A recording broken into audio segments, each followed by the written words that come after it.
Yo, what's up guys? Chase the Bro here, and welcome back to another Elden Ring video. Today I'm going to be showcasing all the sorceries and miracles in the Elden Ring network test. And up first, we have the Glintstone Pebble.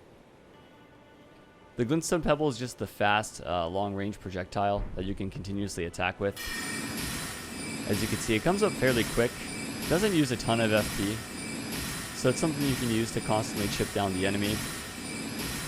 You can just spam through it. I want you guys to see the animation, so I'm just going to use my FP bar completely for each of these spells. I thought you guys also might want to see some of the sorceries used on enemies. So that's how much damage a Glintstone Pebble will do with base amount of intelligence. Well, not base. I have 16 intelligence, just because I had to level it up that way to be able to use all the sorceries for you guys. So you can kill some of the earlier game enemies with 2 hits of the Pebble, which is pretty good. Next up, we have the Glintstone Stars. Very similar to the Glintstone Pebble, but you fire 3 projectiles instead of 1. Costs a little bit more FP as well. So it's not as spammable. You'd want to use these on a little bit of a stronger enemy. It doesn't require the most FP though, now that I look at it as I fire it. And it's quite a bit more damaging than the Pebble version. The magic actually looks pretty amazing in this game. I know I went full melee class for my playthrough, but the magic looks like it could be a lot of fun. Now with the Glintstone Stars, the damage you do, basically almost double. Next up we have the Glenstone Arc, which launches a horizontally widening magic arc. Very good for when there's multiple enemies as it pierces through. It actually looks really cool. We've never really had a sorcery similar to this in Dark Souls 3 at least. This is good for if there's a bunch of enemies just in a row in front of you.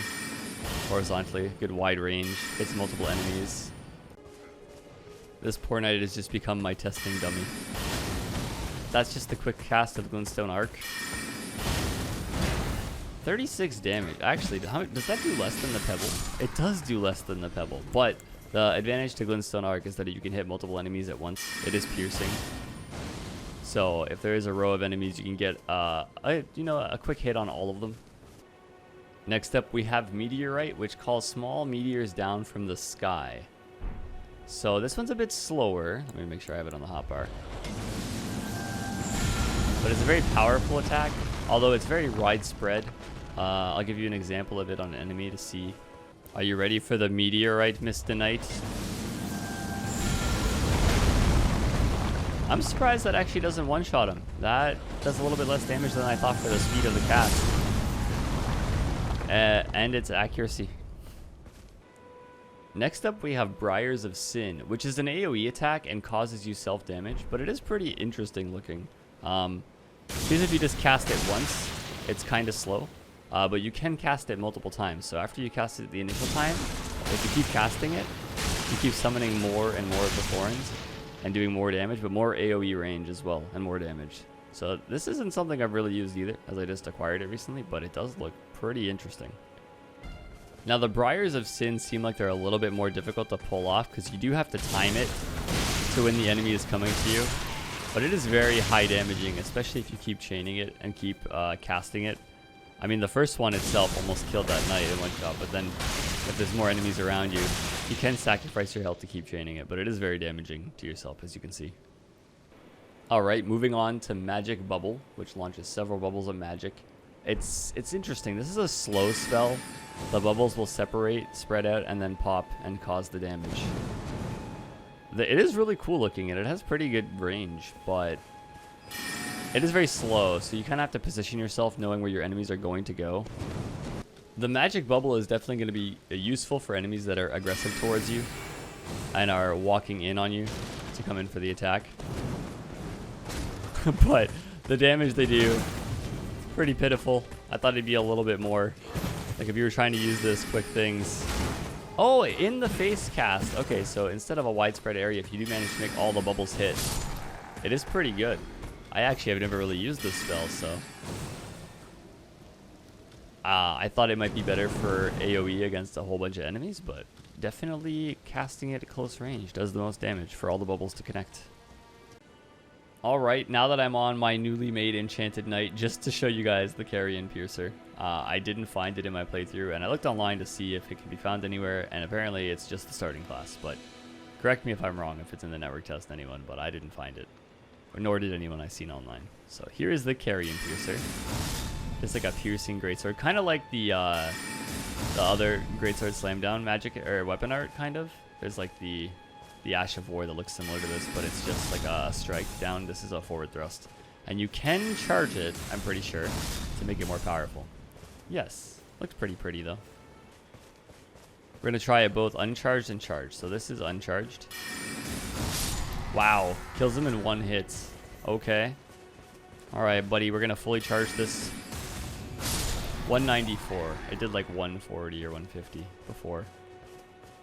So damn. Yeah, that is a strong sorcery.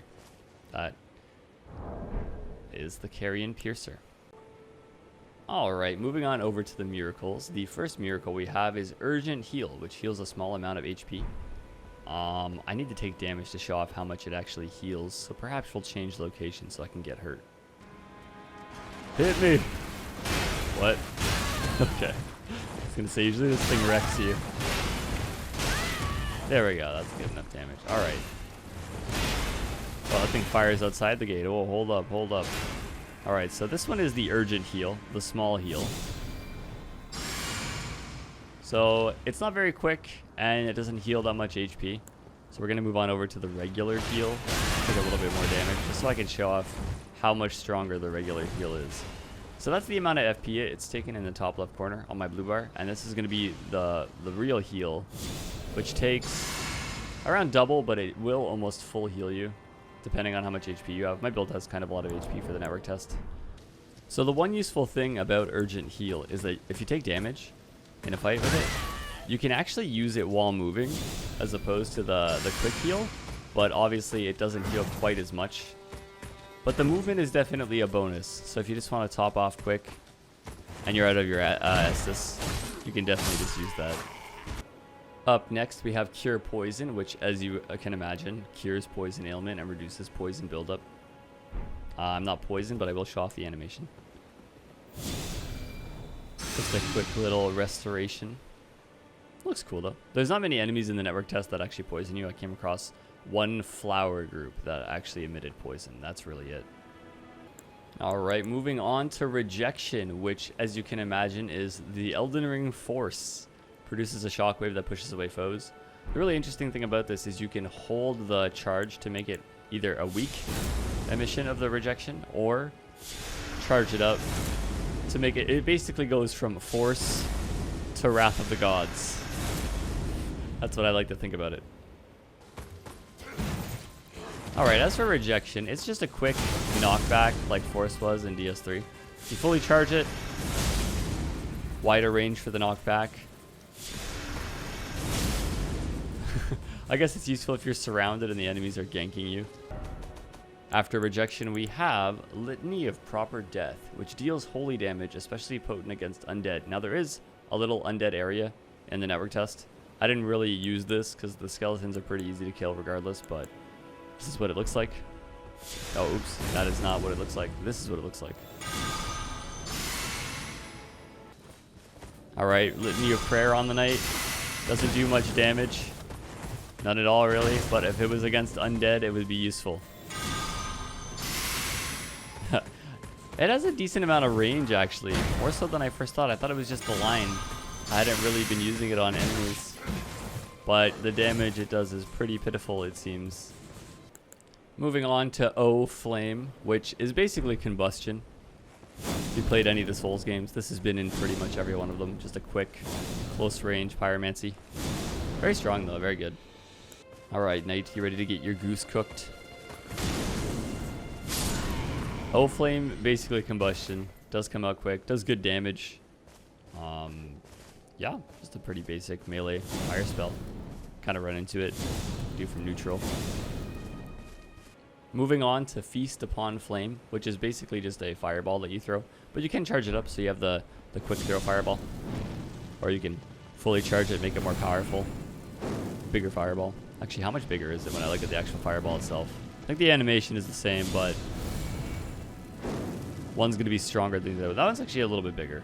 But it is really good. The magic looks really good in this game. The art style and the graphics look great for this. Time for Fireball Jutsu, the weak version of Feast Upon Flame. Almost still one-shots him. He's so quick. I'm just going to kill him and then reset him for the stronger one. After the non-charged up one almost killing him, I'm pretty sure the charged up one's going to just decimate him.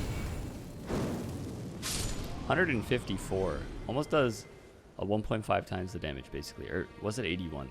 I'll see when I edit the video. It did quite a lot more, though.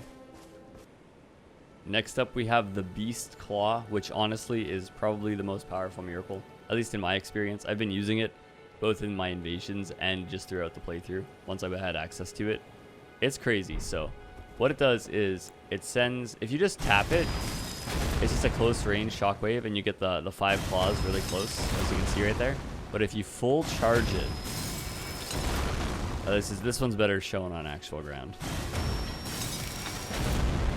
Its range is insane. It covers such a wide area. Insane hitboxes. It's just huge and it does so much damage.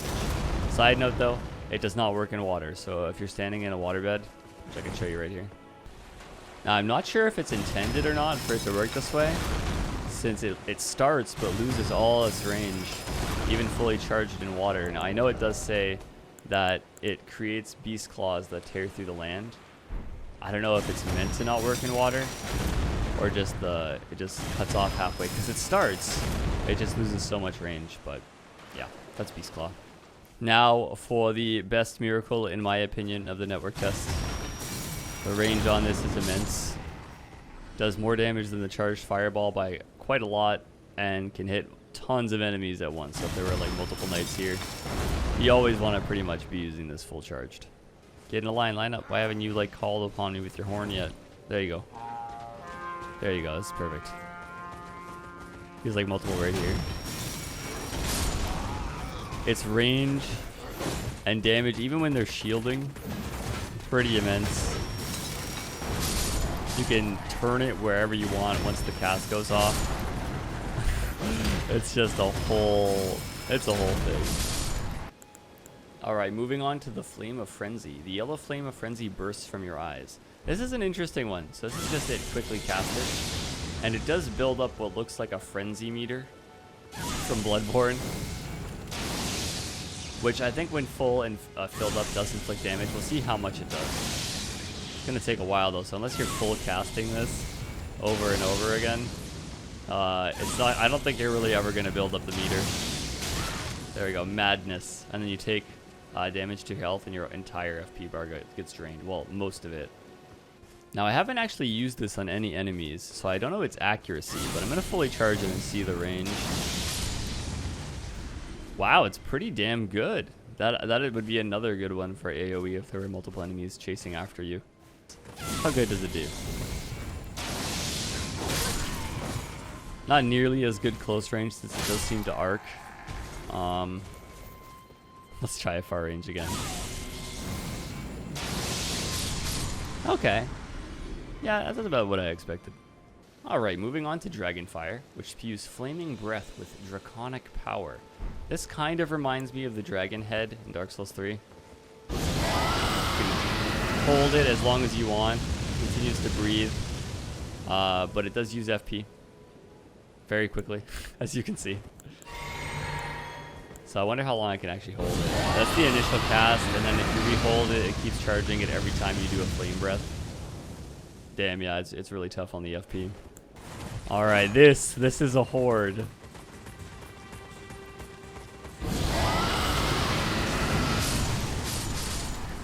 Oh, damn. Okay, I've never really used this on a horde of enemies. Does pretty well. Alright, and the final miracle is Grail's Roar. Sounds the roar of great ancient dragon Grail. This one is pretty interesting. It has really wide AoE. More than you'd expect, but the FP drain is immense. I didn't even notice that. It's crazy. Actually insane. All right, Mr. Knight, are you ready for the Grail's Roar? As you can see, its range is pretty generous. I wasn't sure how far I would hit from, but that's a pretty good range. It might have gone even a little bit further, but yeah. And did good damage. All right, well, that is all the miracles and sorceries that Elden Ring Network Test has to offer for us. They look pretty amazing. I do enjoy the magic in this game, and I look forward to seeing the full release. But yeah, if you guys enjoyed any particular sorcery or miracle the most, comment it below. And yeah, I'll see you guys in the next Elden Ring video.